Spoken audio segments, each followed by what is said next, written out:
బ్రతుకులను, జీవితాలను, పరిస్థితులను మొత్తం మార్చేస్తాడు దేవుడు.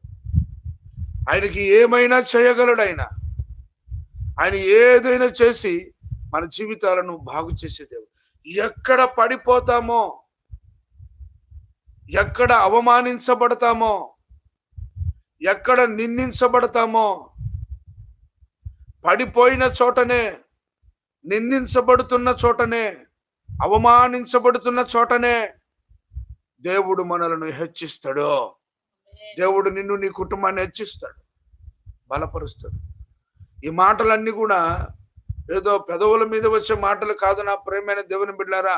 ఈ ఉదయకాల సమయంలో పరిశుద్ధాత్మ దేవుడు మనందరితో మాట్లాడుతూ ఉన్నాడు. భయపడుతున్న వారితో మాట్లాడుతూ ఉన్నాడు, ధైర్యపరుస్తున్నాడు.